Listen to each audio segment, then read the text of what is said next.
नमस्कार दोस्तों, आप सभी का डेटा पे स्वागत है। कैसे हो आप सभी? अगर आप सभी रेलवे में जाना चाहते हो तो आरपीएफ की वैकेंसी आने वाली है। आरपीएफ की वैकेंसी के लिए तो सारी चीजें मैंने वीडियो में बता रखी है, मगर मैं आज आप सभी को बताने वाला हूं कि आपको डॉक्यूमेंट क्या क्या तैयार अभी से कर लेने हैं, क्योंकि ये वैकेंसी जो है 2024 में आने वाली। हो सकता है आपके डॉक्यूमेंट पुराने हो चुके हो, किसी अन्य फॉर्मेट में हो, तो सारी चीजें आप सभी को इस वीडियो में मैं दिखाने वाला हूँ कि किस तरह के फॉर्मेट आप सभी के होने चाहिए और कैसे कैसे डॉक्यूमेंट आपको बनवाने हैं, आप किस स्तर के होने चाहिए, स्टेट स्तर के होने चाहिए या फिर आप सभी के भारतीय नेशनल स्तर पे होने चाहिए, आप सभी किस तरह से भी होने चाहिए वो आप सभी को बताने वाला हूँ। सेंट्रल लेवल के होने चाहिए, स्टेट लेवल के होने चाहिए, वो सारी चीजें आप सभी को बताने वाला हूँ। ठीक है, चलते वीडियो को स्टार्ट करते हैं। सबसे पहले मैं आपको बता देता हूँ कि यहाँ पर आपको किस किस फेज से गुजरना पड़ेगा। सबसे पहले आपका सीबीटी होगा, ऑनलाइन एग्जामिनेशन होगा, आप सभी का 120 नंबर का पेपर होगा, 90 मिनट का टेस्ट होगा आप सभी का, जिसमें आपका जीएस 50 नंबर का, आप सभी का मैथमेटिक्स 35 नंबर का, रीजनिंग 35 नंबर का। उसके बाद आप सभी का फिजिकल एफिशिएंसी टेस्ट होगा, जिसमें आप सभी की दौड़ होगी। पुरुषों के लिए 1600 मीटर की दौड़ होगी, महिलाओं के लिए 800 मीटर की दौड़ होगी, लॉन्ग जंप और हाई जंप भी होगा। ये पूरा फिजिकल होगा। जो सीबीटी में है, सीबीटी के 10 गुना बच्चों को फिजिकल एफिशिएंसी टेस्ट के लिए बुलाया जाएगा। उसके बाद यहाँ पर इनका डॉक्यूमेंट वेरिफिकेशन कराया जाएगा, तो इसका मेडिकल कराया जाएगा। अब डॉक्यूमेंट वेरिफिकेशन में ऐसा नहीं है कि डॉक्यूमेंट वेरिफिकेशन आपने आसानी से पास हो जाओगे। डॉक्यूमेंट वेरिफिकेशन के लिए भी आपको डॉक्यूमेंट वो जो है अच्छे से बनवाने पड़ेंगे। अब डॉक्यूमेंट कैसे कैसे बनवाने हैं वो सारी चीजें मैं आपको बताता हूँ। देखो, हाइट वगैरह के बारे में भी देख लो। हाइट बहुत कम चाहते हैं यहाँ पर, 165 सेंटीमीटर आप सभी को हाइट देखने को मिलेगी। ठीक है, मैं आप सभी को बताने वाला हूं कि क्या क्या डॉक्यूमेंट आप सभी को बना के रखने हैं, ताकि आप सभी को दिक्कत ना हो उस समय। ठीक है, उस समय दिक्कत ना हो जब आप सभी का डॉक्यूमेंट वेरिफिकेशन हो, आपको ऐसा लगे कि हमारे पास डॉक्यूमेंट ही नहीं है, तब कैसे आप तैयारी करोगे। ठीक है, अब देखो यहाँ पर बोला गया है कि कौन कौन से डॉक्यूमेंट आपको चाहिए। देखिए, अगर आप कांस्टेबल पोस्ट के लिए डालोगे तो आप सभी को कम से कम हाई स्कूल तो पास होना ही चाहिए, तो हाई स्कूल सर्टिफिकेट मार्कशीट आपके पास होनी चाहिए। अगर आप एसआई पोस्ट के लिए चाहते हो तो ग्रेजुएशन का सर्टिफिकेट वगैरह होना चाहिए। अगर आप SC/ST हो तो कास्ट सर्टिफिकेट आपके पास होना चाहिए। और वहां पर बोला गया है in format prescribe format central government के फॉर्मेट में, सेंट्रल गवर्नमेंट के फॉर्मेट में होना चाहिए, स्टेट गवर्नमेंट इशू नहीं होना चाहिए आप सभी का। ठीक है, अगर आप एक सर्विसमैन हो तो डिस्चार्ज सर्टिफिकेट हो गया। और आपको फोटोज कॉपीज वगैरह भी चाहिए होगी, सेल्फ अटेस्टेड वगैरह। ठीक है, फोटोग्राफ वगैरह वो तो समय लगेगी जब आपका डॉक्यूमेंट वेरिफिकेशन होगा।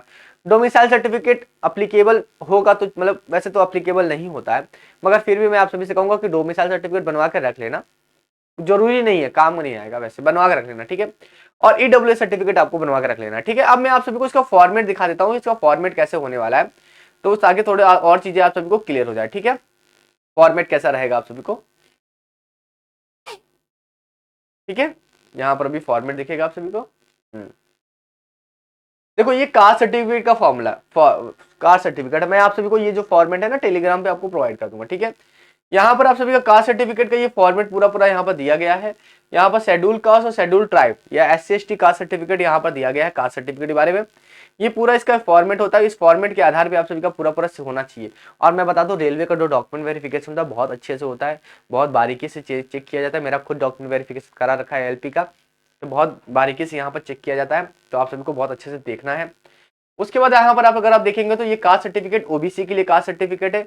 OBC का कास्ट सर्टिफिकेट आप देख लो, ये सारी डेटे वगैरह इस तरह से फॉर्मेट में आप सभी का OBC सर्टिफिकेट होना चाहिए यहाँ पर। ठीक है, यहाँ बोला डिस्ट्रिक्ट मजिस्ट्रेट डिप्टी कमिश्नर, यहाँ से आप सभी का होना चाहिए। और कौन कौन इसको इशू कर सकता है वो सारी चीजें यहाँ पर दे रखी है। ठीक है, आप उसी के आधार पे ही इशू करवाना। ये फॉर्मेट वगैरह मैं आपको दे दूंगा। उसके बाद यहाँ पर अगर आप जाते हैं तो ये आपका EW सर्टिफिकेट है। EW सर्टिफिकेट अगर आप देखोगे, ये पूरा EW सर्टिफिकेट का फॉर्मेट दे रखा है।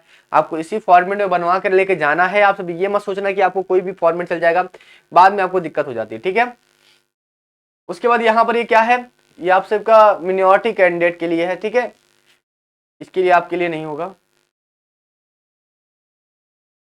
ये इकोनॉमिकल वीकर सेक्शन का आपका का इनकम एंड एसेट सर्टिफिकेट हो गया, आय प्रमाण पत्र हो गया, ये भी आपको बनवा के रखना है अपने साथ। ठीक है, ये सारी चीजें, यही लगभग फॉर्मेट आप सभी को बनवा के रखना है। ठीक है, तो आप सभी जो भी SC/ST OBC और SC/ST OBC और EWS वाले कैंडिडेट है, इस डॉक्यूमेंट को बनवा लेंगे। जो जनरल कैंडिडेट उनको तो जरूरत नहीं पड़ेगी, मगर SC/ST OBC कैंडिडेट और EWS कैंडिडेट को इस फॉर्मेट की जरूरत पड़ेगी। तो मैं फॉर्मेट जो है वो सारा टेलीग्राम में प्रोवाइड कर दूंगा। आप इस फॉर्मेट में बनवा के अभी से रखो, तो तैयारी अभी से करनी पड़ेगी, ताकि अगर आप रिटर्न निकाल लेते हो, फिजिकल निकाल लेते हो, फिर उसका डॉक्यूमेंट बनवाने जाओगे तो बड़ी दिक्कत हो जाएगी। और आप सभी को पता है ना, नोटिफिकेशन की डेट तक का होना चाहिए आप सभी का। ठीक है, चलिए फिर अभी लेते हैं, नहीं से बातों साथ मैं अलविदा लेता हूँ। बाकी आपको फॉर्मेट वगैरह टेलीग्राम प्रोवाइड कर दूंगा, अपना फॉर्मेट वगैरह तैयार कर लेना। ठीक है, चलिए अभी लेता मिलता है नेक्स्ट वीडियो में। Thank you so much.